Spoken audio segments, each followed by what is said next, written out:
శూరకర్ణ నరసింహరాజు సింహరాశిలో నువ్వు పుట్టినవయ్యా, జన్మభూమికి వండి తెచ్చినవయ్యా.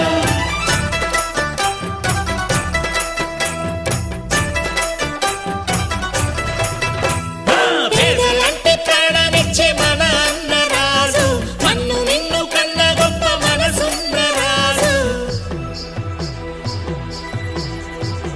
తననన తననన